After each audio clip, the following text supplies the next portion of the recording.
Good morning, नमस्कार, आदाब। उम्मीद है कि आप सभी लोग अच्छे ढंग से होंगे, स्वस्थ होंगे और अपना स्टडी जारी रखे होंगे। तो आज के लिए विशेष आप लोग के लिए एक आग्रह है कि आज का क्लास बहुत ही इम्पोर्टेंट होने वाला है, क्योंकि यहाँ से क्वेश्चन लगभग हर परीक्षा में पूछे जाते हैं और एक न 100% एक क्वेश्चन तय है कि यहाँ से क्वेश्चन पूछे ही जाते हैं, क्योंकि इसमें जो भी भूगोलता के बारे में डिस्कस किया गया है ये काफ़ी इम्पोर्टेंट है। विशेष रूप से हम्बोल्ट, रिटर और रेडजल, ये 3 भूगोलता काफ़ी इम्पोर्टेंट हैं और एरिस्टोफेन है एक है यहाँ भी ये काफ़ी इम्पोर्टेंट है। यहाँ से 100% एक क्वेश्चन तो तय है आना है, तो इसलिए विशेष रूप से इस पर माइंड को थोड़ा कंसंट्रेट करके शांति बना करके बढ़िया से इसको अध्ययन करिएगा। और दूसरा एक आग्रह है कि इस चैनल पे यदि नए हैं तो इस चैनल को सब्सक्राइब कर लीजिए, और यदि पुराने हैं तो फिर अपने दोस्तों के बीच में शेयर करिए ताकि ये टॉपिक सभी लोग को मिल सके। ठीक है, तो जैसे कि हम लोग पिछले क्लास में अध्ययन कर रहे थे भौगोलिक विचारधारा से संबंधित, जिसमें कई टॉपिक हो चुका है, जिसमें यूनानी भूगोलवेत्ता के बारे में, रोमन भूगोलवेत्ता के बारे में पुनर्जागरण काल भी समाप्त हो चुका है। अब हम लोग आज जो शुरू करेंगे वो आधुनिक काल से शुरुआत होगा। ठीक है, आधुनिक काल में विशेष रूप से हम्बोल्ट और रिटर को रखा जाता है। इसके पश्चात जो हम्बोल्ट और रिटर के पश्चात उसके बाद से 19वीं शताब्दी शुरू हो जाती है, और 19वीं शताब्दी से लगभग संप्रदायों के शुरू हो जाते हैं। संप्रदाय, इसमें कई संप्रदाय उभर के आते हैं, जिसमें जर्मन संप्रदाय, फ्रांसीसी संप्रदाय, अमेरिकन संप्रदाय, ब्रिटिश संप्रदाय, रूसी संप्रदाय इत्यादि हैं। इन लोगों के बारे में भी हम लोग डिस्कस करेंगे। तो जो आज की क्लास है जो आधुनिक भूगोल के नाम से जानते हैं, आधुनिक जो काल है इसके नाम से जानते हैं, तो इसमें विशेष रूप से 2 लोगों के लिए अध्ययन किया जाता है, जो हम्बोल्ट और रिटर के बारे में अध्ययन किया जाता है। इसके साथ जो हम्बोल्ट रिटर हैं विशेष रूप से इसको जर्मन संप्रदाय, चूँकि ये दोनों लोग जर्मनी के हैं इसलिए जर्मन संप्रदाय या जर्मन स्कूल के अंतर्गत इन लोगों को हम डिस्कस करेंगे। ठीक है, तो ये जो टॉपिक रहेगा सम्मिलित करके जर्मन संप्रदाय में इनको सम्मिलित कर दिया जाता है, जबकि यदि काल के दृष्टि से देखा जाए तो ये दोनों लोग को, जो हम्बोल्ट हैं, रिटर हैं, उनको आधुनिक काल के संबंधित किया जाता है। ठीक है, तो हम लोग देखते हैं कि जो सबसे इसमें जो मुख्य भूगोलवेत्ता हैं वो हम्बोल्ट हैं। ठीक है, अलेक्जेंडर वान, उनका पूरा नाम है अलेक्जेंडर वान हम्बोल्ट। तो देखते हैं इसको। तो इनका जो समय है 1769 से लेकर 1859 तक का इनका जो समय है, ये काफ़ी, इनको आधुनिक भूगोल का जनक कहा जाता है, क्योंकि इनका काम इतना ज़्यादा हुआ है और ये तार्किक ढंग से या वैज्ञानिक ढंग से कोई भी जो अध्ययन किए हैं तथ्यों को, तो इसके कारण से एक विषय के रूप में समग्रता प्रदान किए हैं। इस वजह से इनको आधुनिक भूगोल का जनक माना जाता है। ठीक है, ये जो भी अध्ययन किए थे पूरी समग्रता के साथ अध्ययन किए। समग्रता अर्थात जो मानव प्रकृति को, अंतर संबंधों को लेकर के चल रहे थे और क्रमबद्ध और वैज्ञानिक तरह से भी अध्ययन कर रहे थे। तो इसके कारण से इनको समृद्ध जो प्राकृतिक में एकता का ये प्रवर्तक थे। ठीक है, तो ये समग्रता से अध्ययन किए थे। ये क्षेत्रीय ये भूगोलता है, क्षेत्र में जा कर के अध्ययन करने के उसके मतलब कि अध्ययन करने का ये प्रयास करते थे, न कि आर्मचेयर जोग्राफर हैं। आर्मचेयर जोग्राफर जो कि रिटर हैं, आगे हम लोग देखेंगे, वो आर्मचेयर जोग्राफर हैं, जबकि ये क्षेत्र में जा कर के अध्ययन करने के पक्ष में है। इन्होंने कई जगह पे कम से कम ये यात्राएं इतनी ज़्यादा की हैं, कम से कम 90,000 किलोमीटर तक की ये यात्रा किए हैं और कई क्षेत्रों का भ्रमण किए हैं। इसमें हम लोग देखेंगे विशेष रूप से मध्य एशिया, रसिया क्षेत्र में, चाइना क्षेत्र में जा कर के अध्ययन किए हैं और वहाँ के जो ज्ञान को अर्जित किए हैं और अपने एक बुक लिखे हैं, उसमें पूरा सभी चीज़ों को, जो यात्रा वृत्तांत हैं, उसको वर्णन किए हैं। तो इसमें हम लोग देखेंगे जो स्पेनिश मेसेटा है, उस क्षेत्र की जो ऊंचाई है उसका नापने का प्रयास किए थे। पहली बार ये स्पेनिश मेसेटा का जो ऊंचाई है नापने का प्रयास किए थे।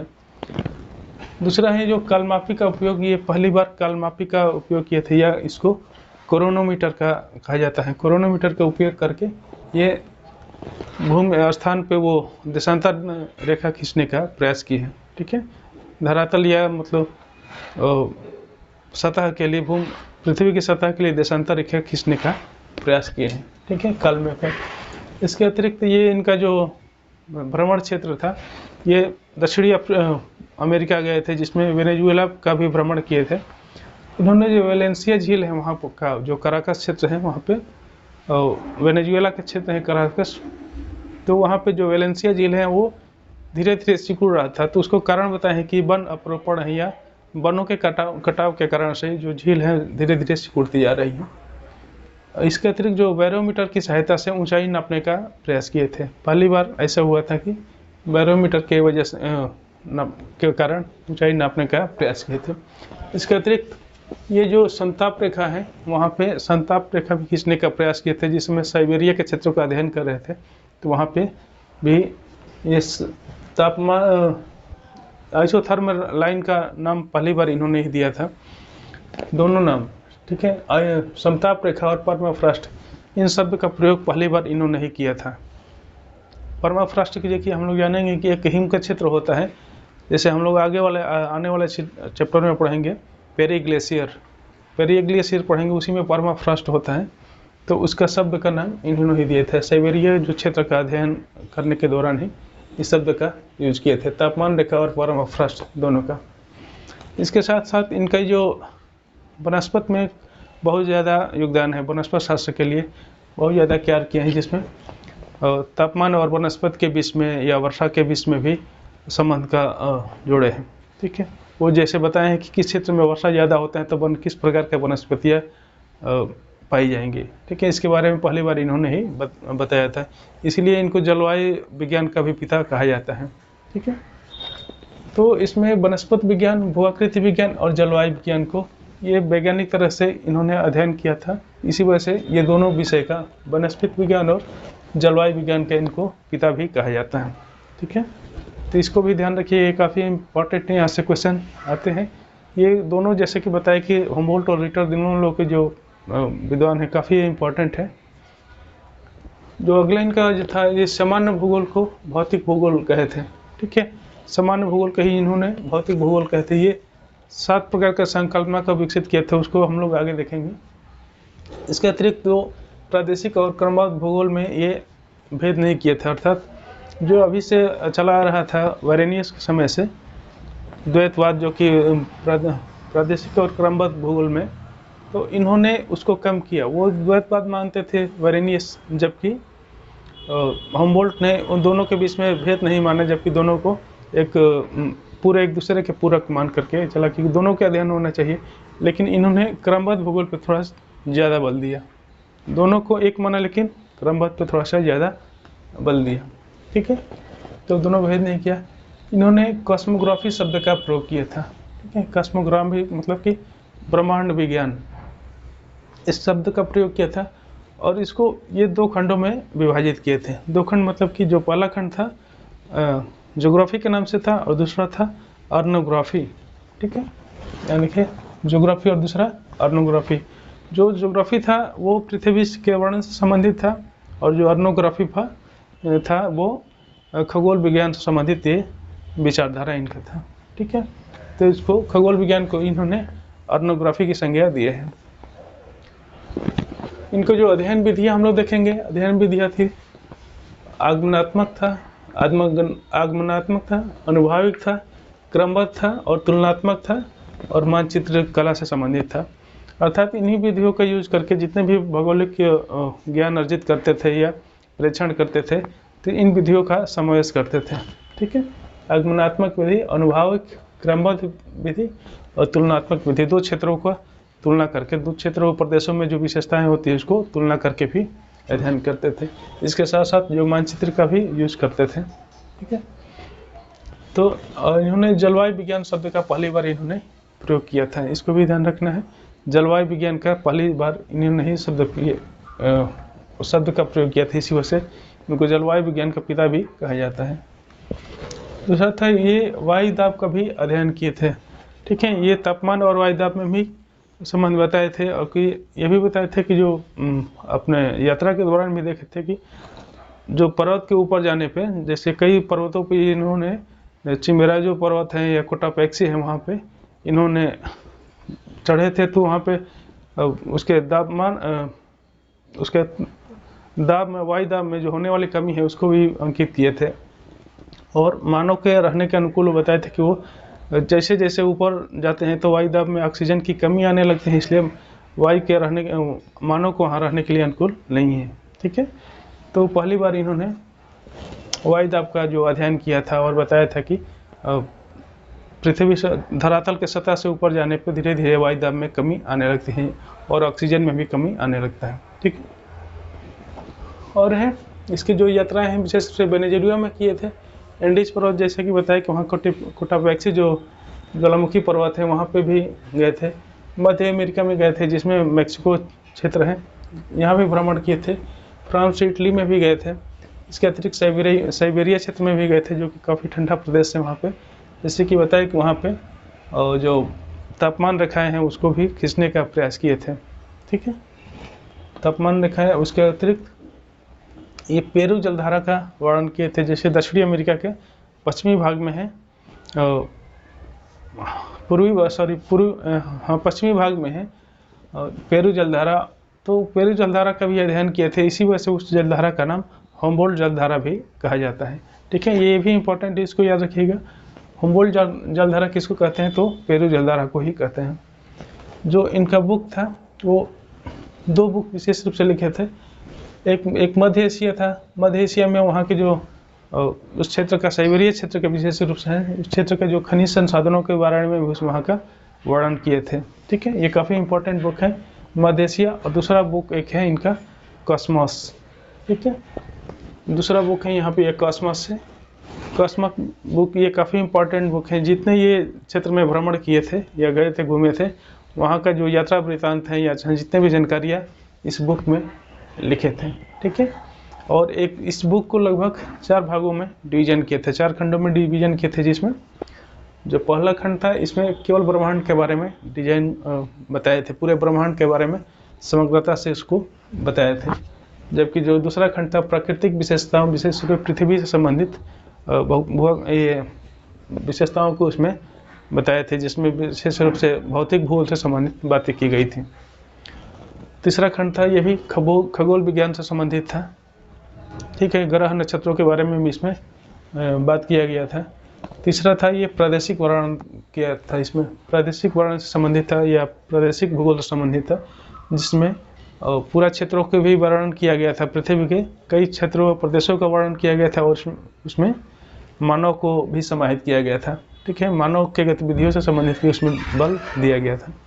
ठीक है, 13 है इनके कॉस्मॉस जो बुक है उसमें संबंधित, जिनकी संकल्पनाएं थी लगभग 7 संकल्पनाओं का इन्होंने बात किए थे। ये इंपॉर्टेंट है, इसको भी याद रखिएगा। कई बार क्वेश्चन पूछता है कि इनमें से तीनों दे देगा या एक पूछेगा कौन नहीं है। ठीक है, तो ये 7 को याद रखिएगा, जो कि पहला है क्षेत्र वर्णी विज्ञान, दूसरा है सामान्य भूगोल को ही भौतिक भूगोल कहते थे। ठीक है, तीसरा है संबंधों विज्ञान, जो कि भूगोल है, संबंधों का ही विज्ञान है, इनको कहा था। चौथा है प्राकृतिक एकता की ये बात किए थे। ठीक है, प्राकृतिक एकता, इसी को ही जर्मनी भाषा में जूसमैनहैंग के नाम से जानते हैं। ठीक है, जूसमैनहैंग। ठीक है, प्राकृतिक एकता या यूनिटी ऑफ नेचर इसको कहा गया था। ठीक है, और दूसरा है तुलनात्मक अध्ययन। ये क्षेत्रों को, 2 क्षेत्रों या प्रदेशों को आपस में तुलना करके अध्ययन करने की बात कहे थे। ठीक है, और जो अगला है, छठा है पृथ्वी तल का अध्ययन मानव निवासी के रूप में ये कहते हैं। ठीक है, ये इनका भी सिद्धांत था कि पृथ्वी को मानव निवास के रूप में अध्ययन करना चाहिए। ठीक है, और दूसरा था विषमांगता का अध्ययन करना चाहिए। विषमांगता मतलब कि जो पृथ्वी पर पाए जाने वाले क्षेत्र में भिन्नता है और हर प्रदेशों में क्या क्या भिन्नता है, तो उसका अध्ययन भूगोल का मुख्य विषय रखने की बात कहे थे। ठीक है, तो ये 7 जो इनका सिद्धांत है या संकल्पना है, इसको विकास किए थे। ठीक है, क्षेत्र वर्णी विज्ञान मतलब कि क्षेत्र भी कोरोलॉजी से संबंधित है। ये पृथ्वी के हर क्षेत्रों का वर्णन करने की बात किया गया था इसमें, कि पृथ्वी के हर क्षेत्र अपने आप में यूनिक होते हैं और उस भूगोल का मुख्य अध्ययन उसी पे होना चाहिए। ठीक है, अगला है जो ज्योग्राफर है कार्ल रिटर है। ये काफ़ी इम्पोर्टेंट है। ये भी जैसे हमबोल्ट है ऐसे ही ये भी काफ़ी इम्पोर्टेंट है। इनको आराम कुर्सी भूगोलवेत्ता कहा गया। आराम कुर्सी भूगोलवेत्ता मतलब कि आर्म चेयर जोग्राफर, ठीक है। ये थे तो आर्म चेयर जोग्राफर थे, जबकि हमबोल्ट थे तो ये क्षेत्र में घूम करके और क्षेत्र भ्रमण करके अध्ययन करने वाले भूगोलवेत्ता थे, ठीक है। इनका भी जो समय था 1779 से लेकर 1859 तक का जो समय था इनका था। दोनों लगभग समकालीन थे, ठीक है। इनसे 10 साल ये कार्ल रिटर थे तो छोटे थे, लेकिन साथ में ही ये इन्होंने अध्ययन किए थे, ठीक है। इन लोगों का मुलाकात लगभग 1805 में हुआ था, 5 या 6 में हुआ था। वहाँ से बाद ये साथ साथ ये लोग अपना कार्य कर रहे हैं। इनमें दोनों को बाद में हम लोग एक समानता भी देखेंगे और फिर असमानता भी देखेंगे, इन दोनों में क्या समानता है। पहले हम लोग देख लेते हैं इनके बारे में और विशेषता के बारे में, ठीक है। जैसे कि आराम कुर्सी भूगोलवेत्ता थे तो ये थे तो क्षेत्र में भ्रमण करके घूमने वाले भूगोलवेत्ता थे। ये प्रादेशिक भूगोलवेत्ता थे, जबकि हमबोल्ट क्रमबद्ध भूगोलवेत्ता थे, ठीक है।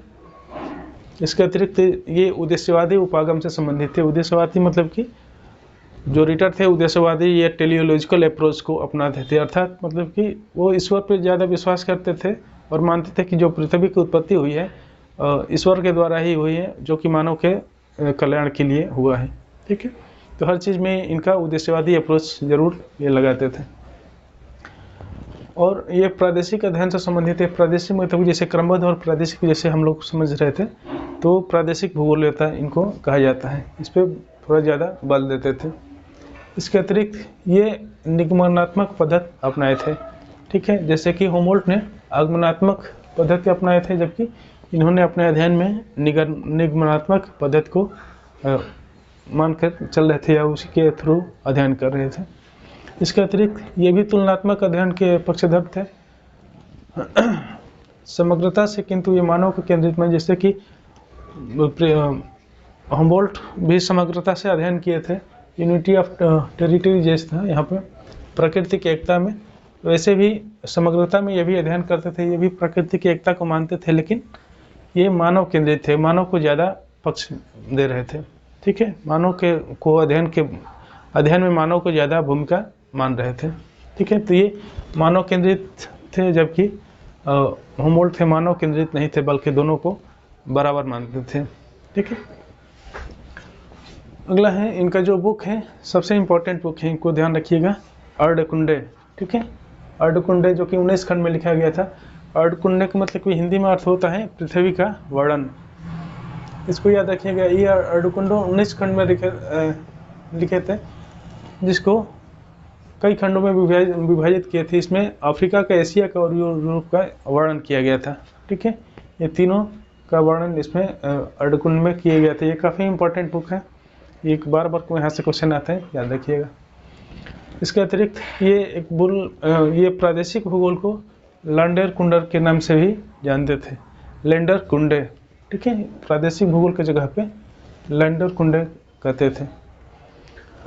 और इनका जो अगला बुक था ये बुक था Europe A geographical, historical and statistical painting. ये तीनों बुक काफ़ी इंपॉर्टेंट है, ठीक है। ये अर्धकुंडे प्रादेशिक भूगोल और यूरोप ए जियोग्राफिकल, हिस्टोरिकल और स्टैटिस्टिकल एंड पेंटिंग, ठीक है। Geographical, historical and statistical painting, ये इनका बुक है, ठीक है। इसको भी याद रखिएगा। इनका जो मुख्य स्टेटमेंट था, कहते थे कि भौगोलिक विविधता द्वारा ही ऐतिहासिक विविधता उत्पन्न होता है, ठीक है। रिटर का ये कहना था कि भौगोलिक, ये क्वेश्चन आता है, स्टेटमेंट पूछेगा किसका, ये स्टेटमेंट है, ठीक है। तो भौगोलिक विविधता द्वारा ही ऐतिहासिक विविधता उत्पन्न होती है, पहला स्टेटमेंट है। दूसरा है पृथ्वी मनुष्य के लिए एवं मनुष्य पृथ्वी के लिए है, ठीक है। ये स्टेटमेंट दिए थे, इसीलिए इनको निश्चयवादी कहा गया था, ठीक है। इसको निश्चयवादी माना जाता था इनको। अगला जो है इनको अध्ययन पद्धति थी, जैसे कि अध्ययन पद्धति इनके आगमनात्मक थी, यहाँ पे इन पे अनुभाविक था, विश्लेषणात्मक था, मानचित्रण माने जो अपने अध्ययन करते थे उसमें इन सभी विधियों का उपयोग करते थे। ये भी प्रकृति की एकता में विश्वास करते थे, ठीक है। जैसे प्रकृति की एकता यहाँ पे कहा गया है, तो वैसे भी ये भी प्रकृति की एकता में ये भी विश्वास करते थे। रिटर भी। इनका भी एक और स्टेटमेंट था कि पृथ्वी से इसके नियमों के बारे में पूछा जाना चाहिए। ये काफ़ी इम्पोर्टेंट ये स्टेटमेंट है, ये इसको याद रखिएगा, चाहे कहीं लिख लीजिएगा। ये ऐसे दे देगा, पूछेगा कि ये किसका स्टेटमेंट है, ठीक है। इसके अतिरिक्त इनका कहना ये था कि अफ्रीका में काले लोगों का, यूरोप में श्वेत लोगों का, एशिया पीले लोगों का और अमेरिका लाल लोगों का महाद्वीप है, ठीक है। ये कहने का तात्पर्य है कि निश्चयवादी है कि जब भाई जिस प्रदेश में जो रहते हैं वैसा ही उन लोगों का कलर हो जाता है, तो ये प्रकृति का नियंत्रण कहा जाएगा। तो ये निश्चयवादी, इसी कारण से भी इनको भी निश्चयवादी कहा जाता था, ठीक है। तो ये रहा हुम्बोल्ट और रिटर का समय था, ये काफ़ी इम्पोर्टेंट है। और संयोग की बात था कि दोनों लोग एक साथ ही, उन लोगों दोनों की मृत्यु एक समय ही हुई कि ये जो 1859 में दोनों लोग की मृत्यु हुई, ठीक है, 1859।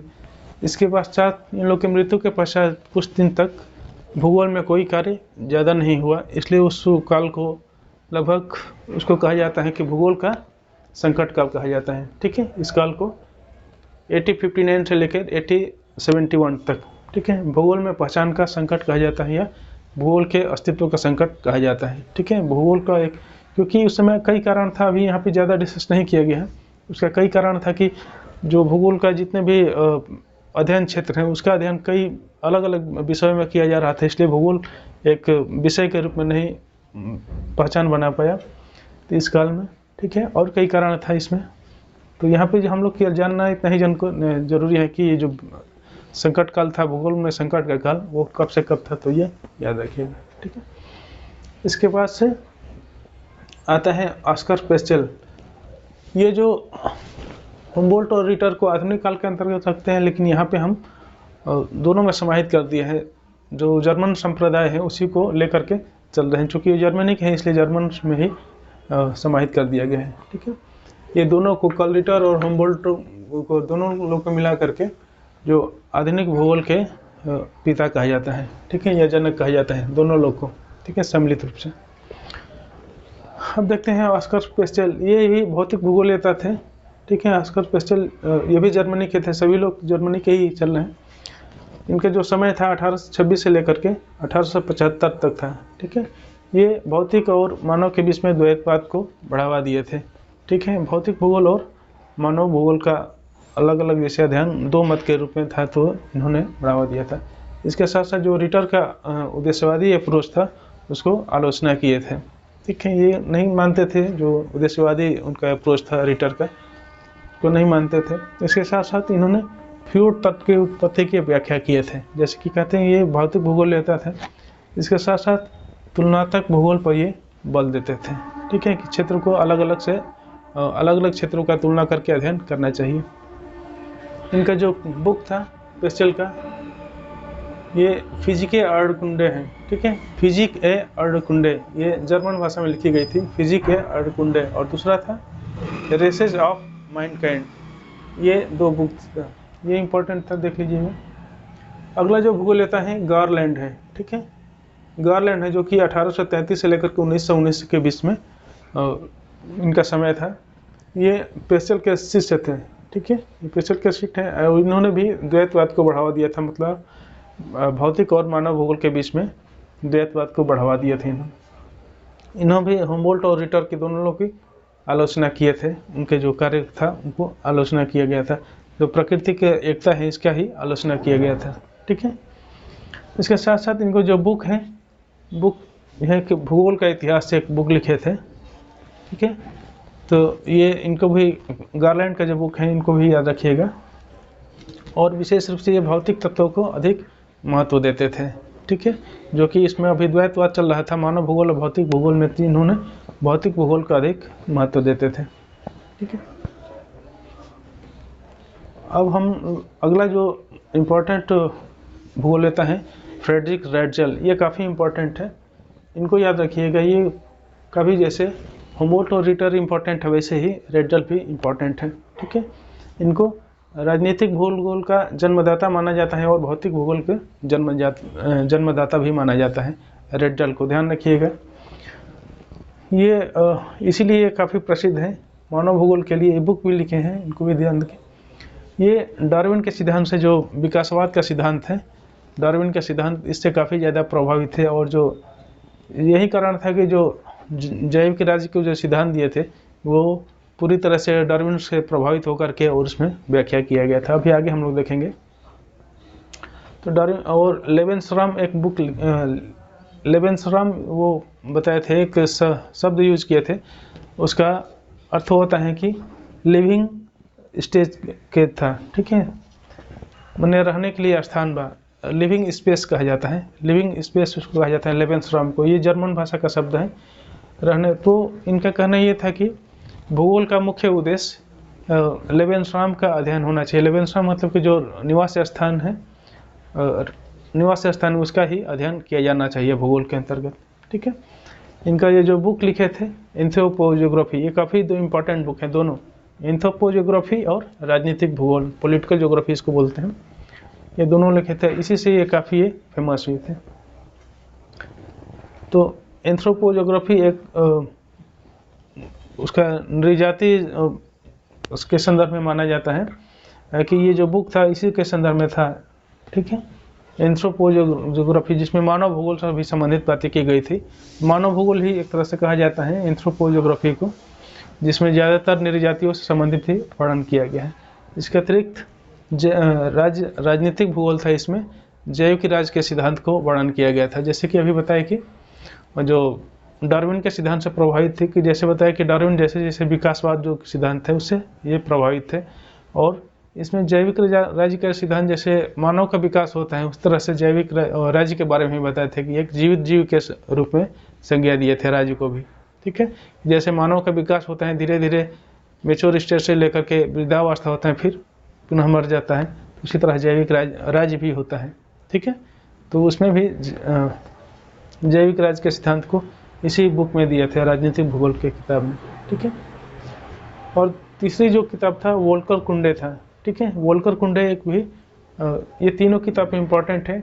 इसमें ये एथियोनोग्राफी से संबंधित ये किताब बुक थी, ठीक है, नृजातियों से संबंधित पूरी तरह से ये वोल्कर कुंडे किताब थी। तो ये तीनों का किताब इनकी इम्पोर्टेंट है। इन्होंने मानव विकास के लिए कुछ कारकों का जिक्र किया है, तो 3 कारक विशेष रूप से इन्होंने बताए हैं। 3 कारक के बारे में हम लोग देख लेते हैं कौन कौन से कारक हैं। एक स्थिति है, दूसरा क्षेत्र है और तीसरा सीमाएं हैं, ठीक है। इसको जर्मन भाषा में स्थिति को लेज कहे हैं, LAGE, और क्षेत्र को रम कहे हैं, RAUM, और सीमाएं को रहमन बोले हैं, ठीक है, रहमन कहा जाता है। तो ये मानव विकास के लिए 3 इम्पोर्टेंट बुक हैं। स्थिति मतलब सिचुएशन, क्षेत्र मतलब एरिया, और सीमाएं मतलब कि इसका लिमिटेशन या बाउंड्री, ठीक है। इन्होंने अधिवास का अध्ययन किए थे, निवास स्थान को या अधिवास को भी अध्ययन किए थे, और अधिवास से संबंधित भी कई नियमों का प्रतिपादन किए थे, ठीक है। ये काफ़ी इम्पोर्टेंट है जो रेडजल है। तो ये सब ये मुख्य इम्पोर्टेंट बातें ही यहाँ पे इनकी लिखी गई हैं, तो ये सभी चीज़ याद होना चाहिए, ठीक है। तो ये रहा रेडजल। अब हम लोग अगला विद्वान जो देखते हैं या वो लेता है वो है अरिस्टोफेन। ये भी काफ़ी इम्पोर्टेंट है, ठीक है। जो इनका समय था 1833 से लेके 1905 तक का जो काल था इनका समय था। इन्होंने विशेष रूप से भूगोल को क्षेत्र वर्णी विज्ञान के मानते थे। क्षेत्र वर्णी विज्ञान मतलब कि कोरोलॉजी, ये क्षेत्रों का अध्ययन, भूगोल को क्षेत्रों का अध्ययन ही बताते थे कि अलग अलग क्षेत्रों का अध्ययन करना चाहिए या प्रदेशों का अध्ययन करना चाहिए। एक किताब लिखे थे ये चीन का भूगोल, ये चीन पे ही बहुत ज़्यादा कार्य, चीन वाले क्षेत्र में काफ़ी इनका कार्य है अरिस्टोफेन का।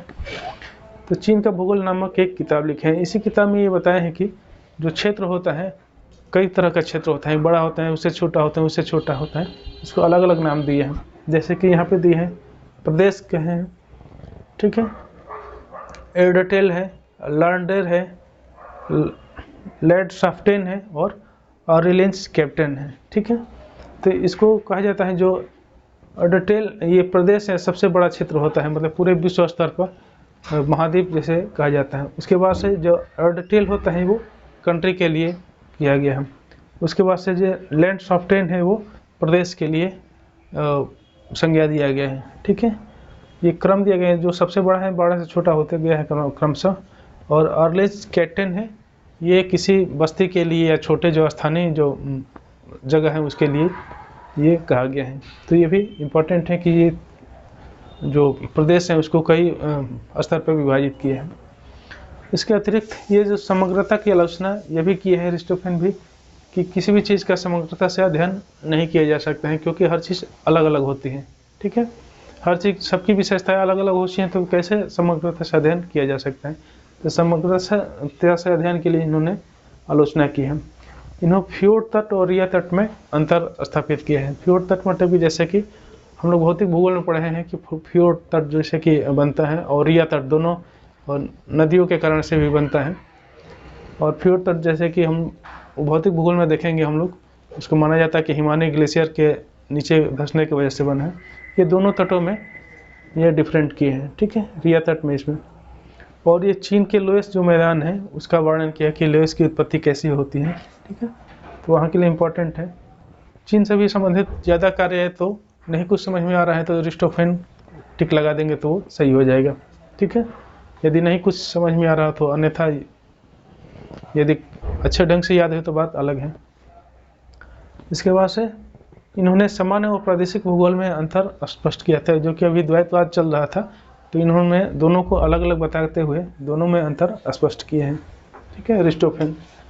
अब जो अगला जो मुख्य विद्वान है वो हेटनर है। ये भी काफ़ी इम्पोर्टेंट विद्वान है, इनको भी ध्यान रखना है। इनका जो समय था 1859 से लेकर के 1941 के बीच का जो समय था, ये भी क्षेत्र वर्णन विज्ञान के नाम काफ़ी ये मान्यता देते थे। कोरोलॉजी का भी ये भी नाम देते थे, कोरोलॉजी या क्षेत्र वर्णन विज्ञान के भी नाम से जाना जाता है जिसको। ठीक है, हेटनर को इन्होंने अरकुंडे के बजाय लांडेर कुंडे का रखने की बात किए थे। ठीक है, इन्होंने अरकुंडे के जगह पे लांडेर कुंडे को शब्द का यूज किया था। ठीक है, इसके बाद से भौतिक कारकों को इन्होंने अधिक महत्व दिए थे।